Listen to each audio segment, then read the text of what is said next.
Ganz herzlich willkommen an diesem wunderschönen Abend. Wer freut sich auf das, was kommt? Auch herzlich willkommen zu Hause. Lasst uns zusammen Gott loben und preisen, ihn groß machen. Es ist eine Freude hier, das spüre ich. Kann ich Sie auch hören? Wuhu!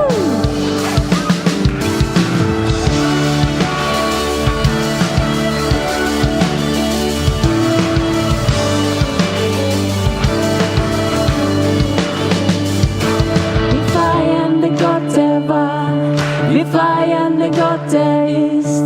Wir feiern den Gott, der bleibt in Ewigkeit.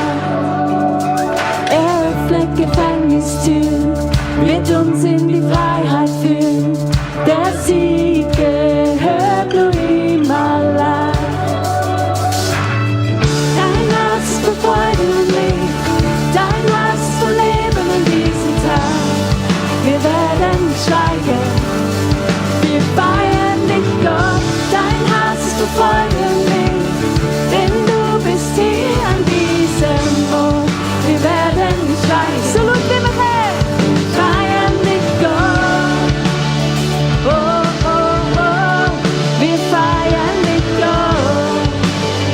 Oh, oh. Wir feiern den Gott, der heilt, der rettet, der befreit. Wir feiern den Gott, der neue Wege schafft. Denn er starb für uns am Kreuz und er blieb nicht dort im Grab. Noch immer wirkt dieselbe Kraft. Dein Herz für Freude und Licht, dein Herz für Leben in diesem Tag. Wir werden nicht schreien, so laut wie wir können. Wir feiern dich, Gott, dein Herz ist verfolgen mich, denn du bist hier an diesem Ort. Wir werden nicht schweigen, wir feiern dich, Gott. Wir waren Bettler, Sinn und königlich, waren gefangen, sind und frei durch dich, sind angenommen, geliebt und durch Gnade befreit. Dieses Haus soll voll Lobpreis sein. Wir waren Bettler, sind und königlich, waren gefangen, sind und frei durch dich, sind angenommen, geliebt und durch Gnade befreit. Dieses Haus soll Lobpreis sein. Dein Haus verfolgen dich. Hay gozo en casa de Dios por él y no callaremos. Cantamos alto Spanish. Hay gozo en la casa de Dios. Hay gozo en la casa de Dios aquí y no callaremos. Cantamos. There's joy in the house of the Lord. There's joy in the house of the Lord today, and we won't be quiet. We shout out your praise. There's joy in the house of the Lord. Our God is surely in this place, and we won't be quiet. We shout out joy. There's joy in the house of the Lord. There's joy in the house of the Lord today, and we won't be quiet. We shout out your praise. There's joy in the house of the Lord. Our God is surely in this place, and we won't be quiet. We shout out your praise. Shout out your praise. Hallelujah! Woo-hoo!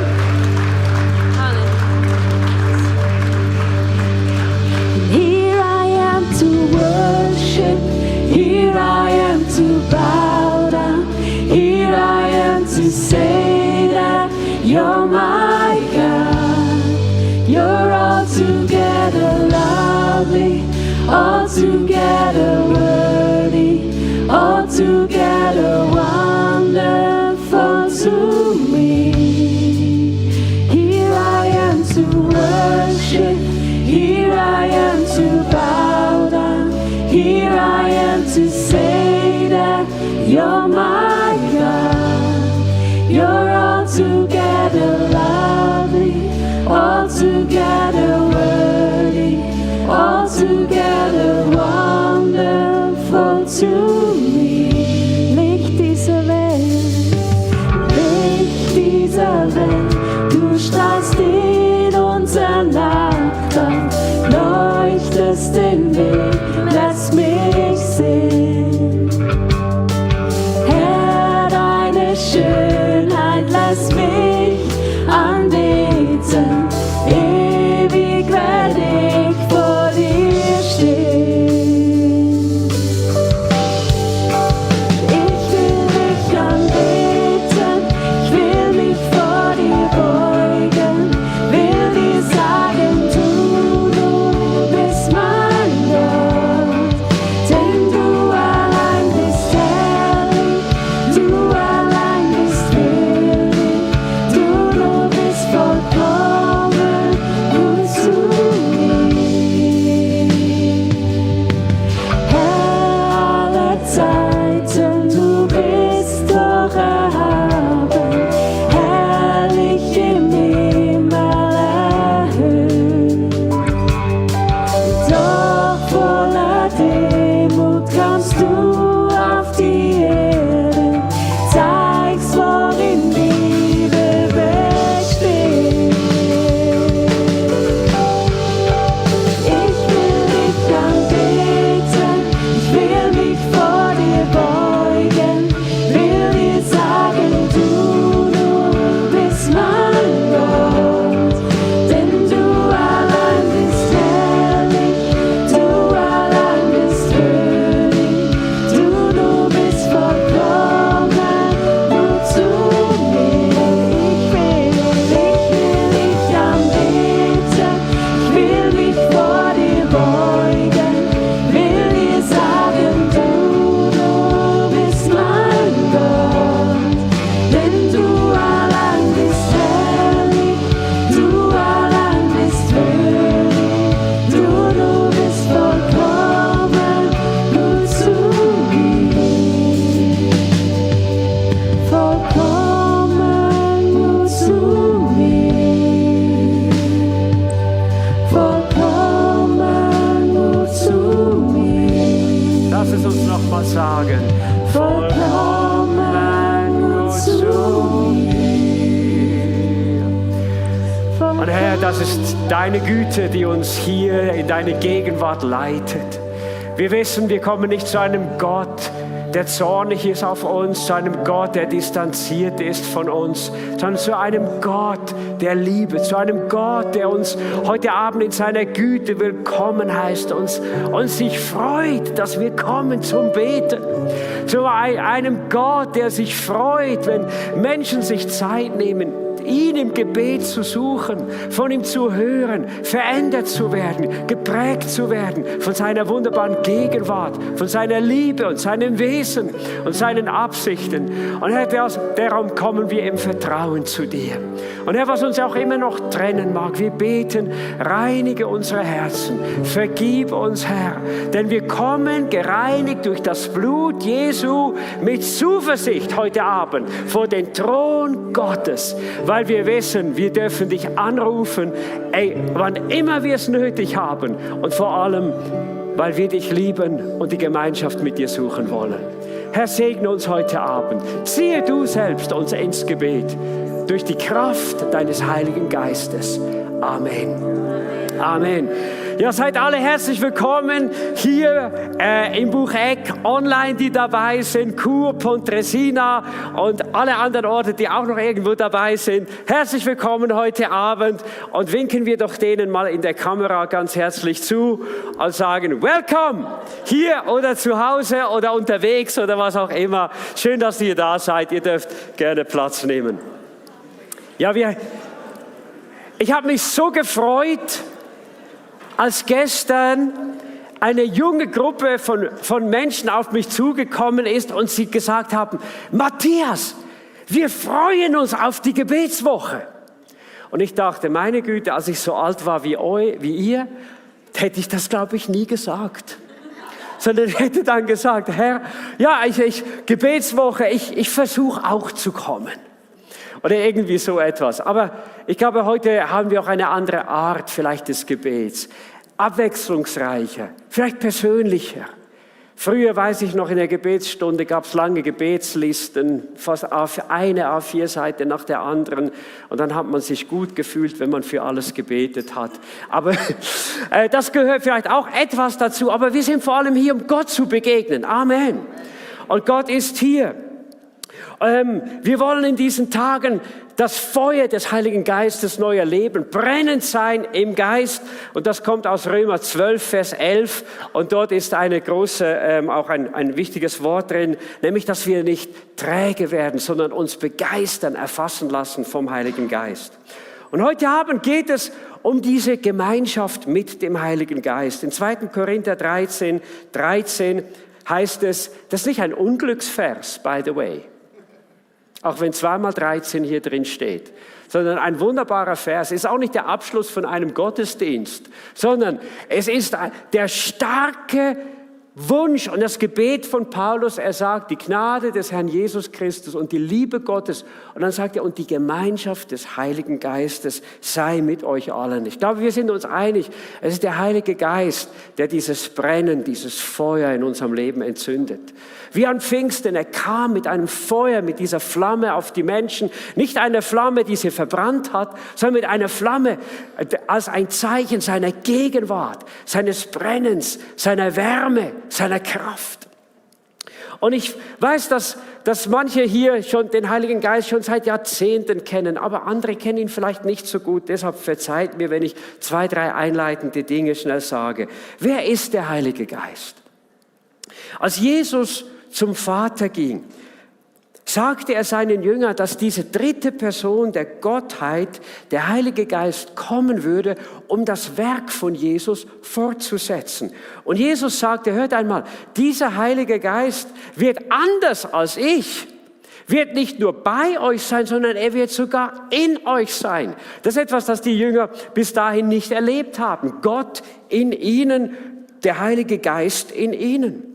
Das heißt, der Heilige Geist ist nicht einfach ein Phänomen, eine Kraft, ein Gefühl, sondern er ist eine Person, eine lebendige, präsente Person für uns Christen, der einen Willen hat, der Gefühle hat, einen Verstand hat und eine tiefe Absicht hat, mit dir und mir in Gemeinschaft zu leben.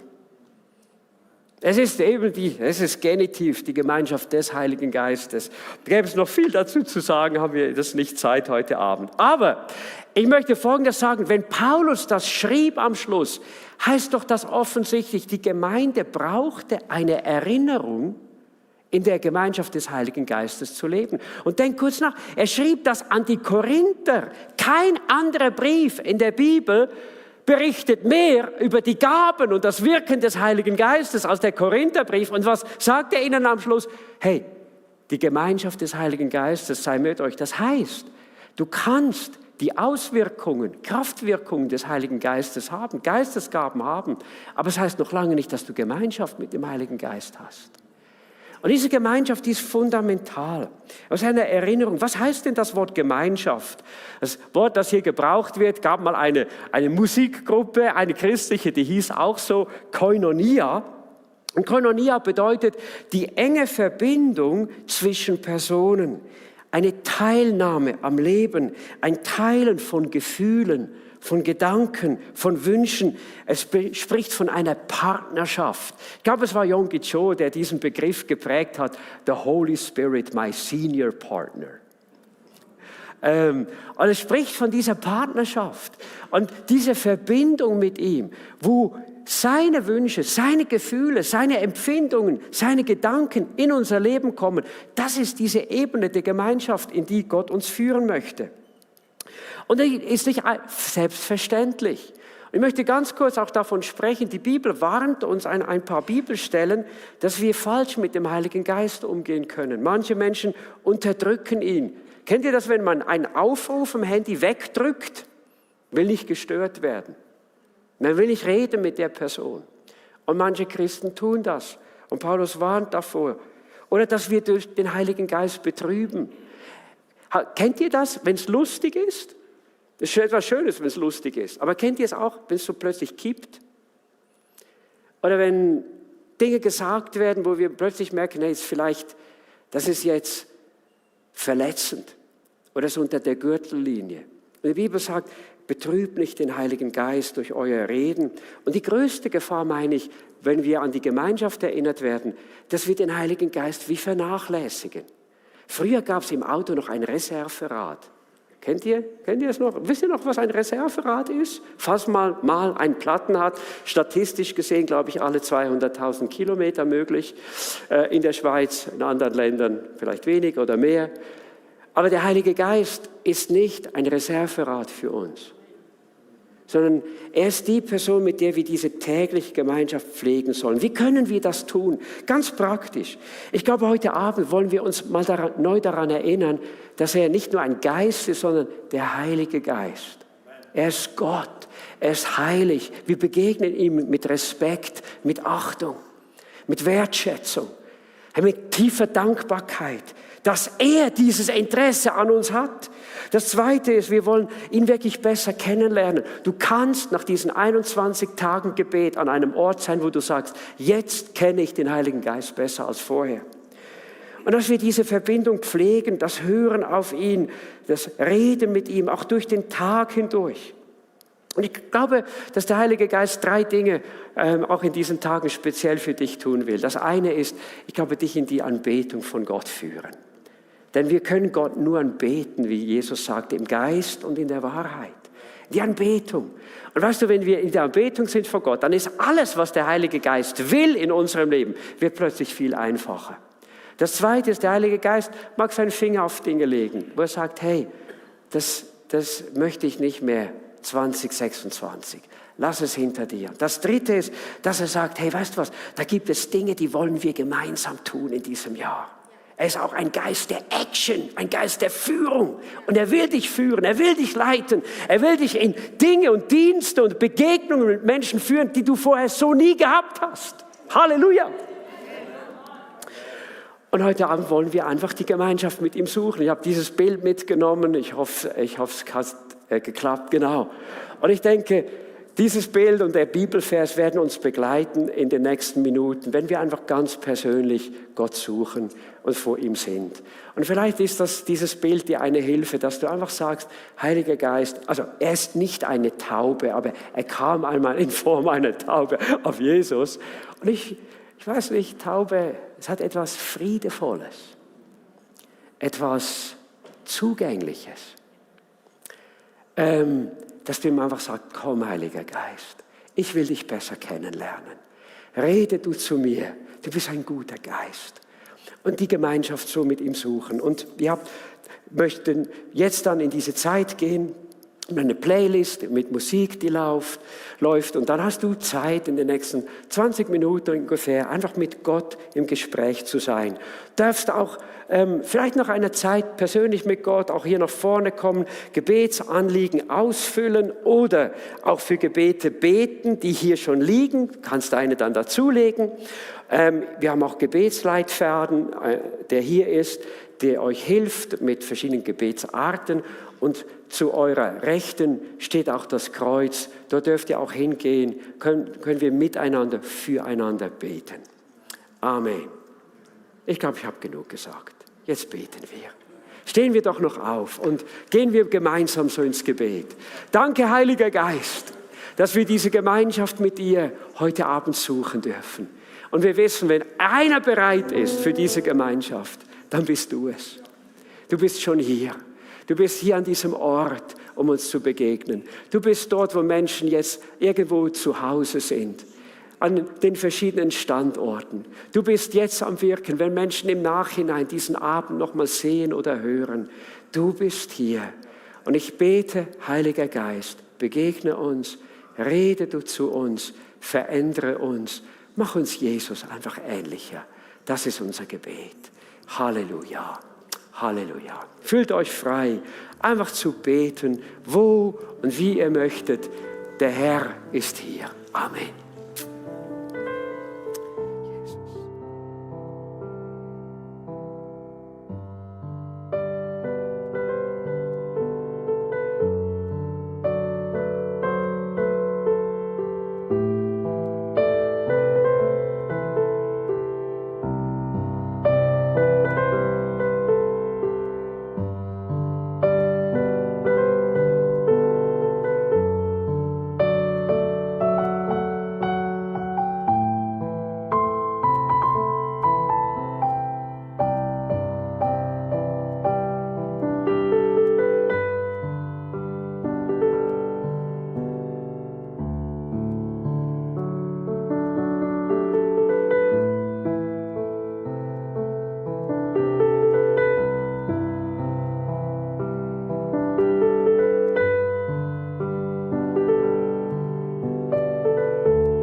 den Atem des Himmels, komm mit deinem Geist, gieß ihn über uns.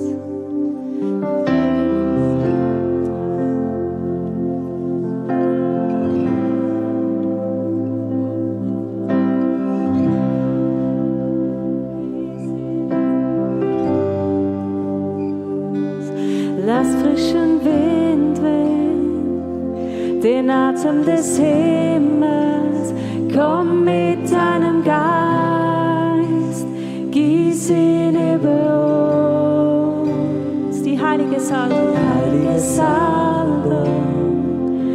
die Kraft deiner Nähe, komm mit deinem Geist, gieß ihn über uns. Lass frischen Wind wehen, den Atem des Himmels, komm mit deinem Geist, gieß ihn über uns.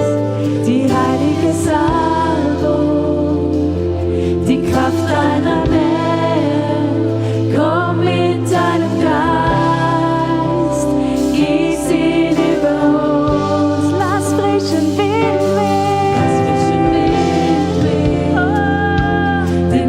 des Himmels, komm mit deinem Geist, gieß ihn über uns. Die heilige Salbung, die Kraft deiner Nähe, komm mit deinem Geist, gieß ihn über uns, gieß ihn über uns, gieß ihn über uns.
Ja, Herr, das ist unser Gebet. Komm, Heiliger Geist.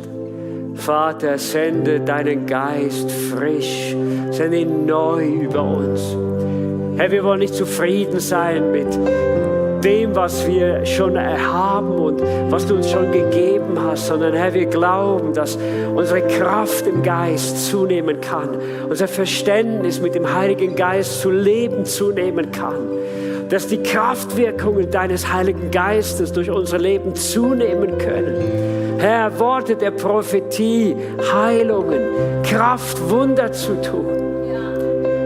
aus Dingen, wo wir bewegt sind, aus der Liebe zu Gott, aus der Liebe zu Menschen, wo wir sagen, Herr, wir wollen nicht nur schöne Worte haben, sondern wir wollen ein Evangelium der Kraft, ein Evangelium, das Menschen verändert, ein Evangelium, das Menschen berührt, heilt, durchdringt, das Unmögliche möglich macht.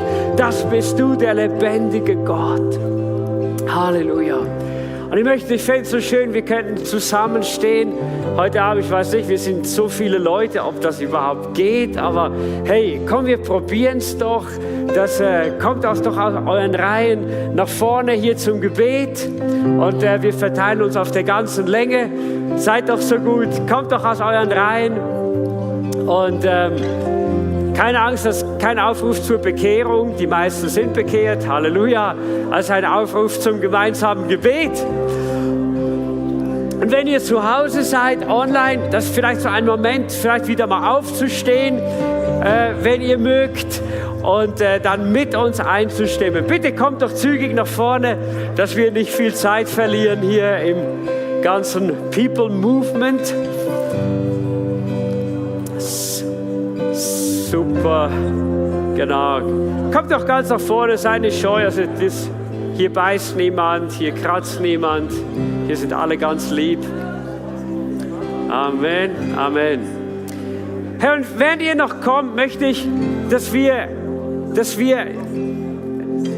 Folgendes tun, dass wir in Gruppen von 2 oder 3 Leuten, dass wir zunächst einmal in den nächsten 2-3 Minuten beten, dass wir eine Gemeinde sein dürfen, in der alle Mitglieder in der Gemeinschaft mit dem Heiligen Geist leben. Amen. Beten wir füreinander, dass das ab heute neu geschehen kann, dass du, hey, ab heute Abend schon in einer neuen Gemeinschaft mit dem Heiligen Geist lebst und dass es weitergeht, dass es die ganze Kirche erfasst, dass die Menschen sagen können, Bucheck ist eine Church, da leben die Menschen wirklich mit dem Heiligen Geist. Amen. Wollen wir beten, 2-3 Leute zusammen, segnen einander, stärken einander, ermutigen einander dafür. Herr, wir wollen mit deinem Heiligen Geist leben in dieser Gemeinschaft. Wir wollen eine Kirche sein, wo das normal ist, wo das unser Lifestyle ist, wo wir geleitet sind von deinem Heiligen Geist, wo wir geführt werden von deinem Geist, wo wir hören von deinem Heiligen Geist. Danke, danke, danke.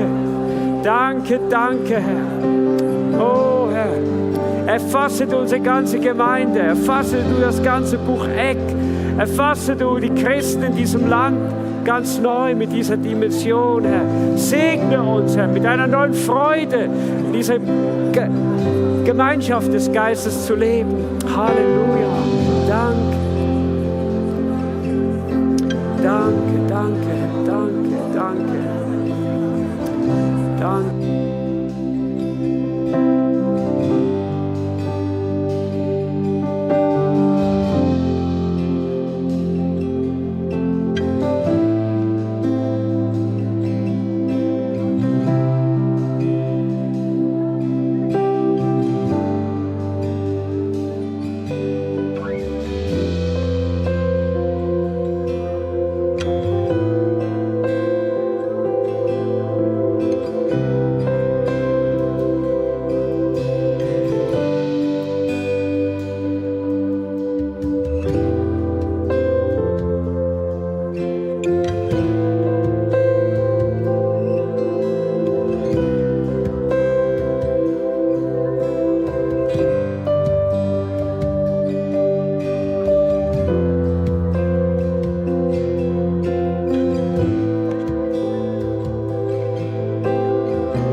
Und ich möchte mit uns in das zweite Gebetsanliegen gehen, auch heute Abend.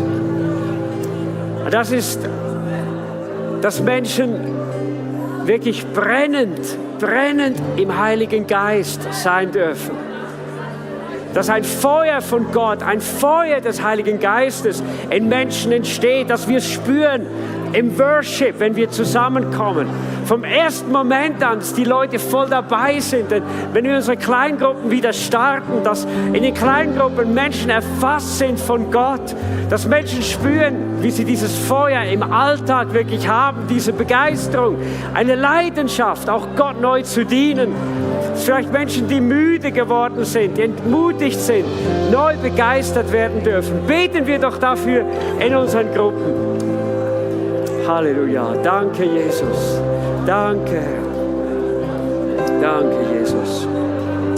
Danke, Jesus. Oh Gott, oh Gott. Oh Gott, oh Gott. Ja, es ist so ein Unterschied, ob wir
Ja. Herr, wir beten um einen Hunger nach dir, ein Verlangen nach dir, Verlangen nach deiner Gegenwart, nach der Gemeinschaft mit dem Heiligen Geist, nach dem Brennen im Heiligen Geist. Herr, wir beten dafür heute Abend und in diesen Tagen. Und ich danke dir, dass du uns das auch schenken willst. Halleluja. Und für das letzte Gebetsanliegen möchte ich noch mal ganz kurz eure Aufmerksamkeit haben. Ich glaube, dass es gut ist, wenn wir auch für die Menschen beten, die von diesem Unglück in Graumontana betroffen sind. Ich habe ein Video bekommen, ich weiß nicht, ob es fake ist, aber in dem Video erzählt eine junge Frau, die das Feuer überlebt hat, erzählt davon, wie sie sich an ihr Kreuz, das sie um ihren Hals hatte, geklammert hat und gebetet hat. Und die Feuerwehrleute konnten nicht erklären, warum die Flammen sie verschont haben. Ich kann das Video nicht verifizieren, aber ich weiß eines: Es waren schon mal andere Leute, die im Feuer gestanden sind und die Gott vertraut haben und die gerettet wurden. Und wir haben einen lebendigen, mächtigen Gott. Und ich glaube, dass die ganze Schweiz trauert. Es gibt Gedenkmärsche, wo man nichts sagt. Und ich denke, wir wollen weder marschieren noch nur stille sein. Wir wollen beten. Wir wollen beten.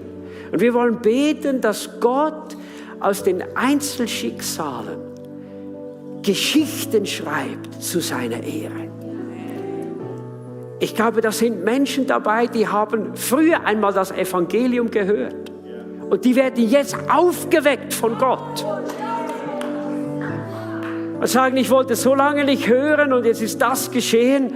Ich frage wieder nach Gott. Gott kann doch Menschen erwecken. Wollen wir beten für all die Menschen, die auch in den Krankenhäusern tätig sind, die jetzt bis am Anschlag auch in den Aufgaben drinstehen, diese Brandopfer zu betreuen, weinende Eltern zu betreuen. Es ist auch so viel Leid und Not. Aber beten wir doch, dass Gott diese Tragödie in verschiedensten Leben, wo auch immer, auf seine Art, wie er es nur kann, gebrauchen kann zu seiner Ehre und dass Menschen zu Jesus finden und den Trost und die Realität Gottes finden. Wir dürfen doch hoffnungsvoll beten, wenn auch in den Zeiten der größten Tragik und der größten Betroffenheit in unserem Volk. Amen. Wollen wir das noch tun zum Abschluss dieses Abends? Vereinen wir uns noch, vielleicht im Chorusgebet, wo wir alle laut beten und rufen zu Gott, so wie der Heilige Geist dich leitet. Oh Herr, oh Herr.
Jesus. Herr, wir beten heute Abend miteinander und du hast alle Gebete gehört, die hier gebetet wurden. Auch für diese Tragödie in Graumontana. Herr, du bist ein Gott, der Gebet erhört. Und ich bin überzeugt, Herr, wir werden durch deine Gnade noch mehr Geschichten hören, wie du aus dieser Tragik Geschichten des Heils und des Lebens geschrieben hast. Wir beten für die Familien, wir beten für Betroffene, wir beten für Menschen im Umfeld, wir beten für Christen, die Leute kennen und die jetzt da sein können mit ihrem Trost. Gib ihnen die Betroffenheit der Freunde von Hiob, aber gib ihnen zugleich Worte der Hoffnung, Worte des Lebens, Worte des Heils, Worte von Jesus. Ich danke dir dafür. Greife du ein. Du bist ein Gott des Trostes. Dein Heiliger Geist ist ein Gott des Trostes und der Unterstützung und der Hilfe. Ich danke dir. Danke, Heiliger Geist, dass du am Wirken bist in diesen Zeiten. Herr, wir bringen dir einfach auch noch mal alle Gebetsanliegen, die hier abgegeben wurden heute Abend. Sie sind in deinen Händen, in deinen mächtigen Händen, in deinen liebenden Händen und in deinen wirksamen Händen. Halleluja, Halleluja, Halleluja. Es war so schön, mit euch zu beten. Die Zeit ist schon um. 3 Dinge zum Abschluss. Ich freue mich, wenn wir morgen weiterfahren können um 19 Uhr, sowohl hier präsent wie auch online. Ganz, ganz herzlich willkommen. Das Zweite ist, wenn ihr Gott erlebt in diesen Tagen. Und Gott, wir haben so viele Gebetsanliegen. Wäre schön, wir hätten auch so viele Gebetserhörungen, oder? Amen. Ich weiß auch, manche Dinge tut Gott nicht von einem Tag auf den nächsten. Aber wenn ihr Dinge erlebt mit Gott, bitte schreibt sie auf. Das führt mich zum allerletzten, wenn ich denen zu Hause jetzt Goodbye sage.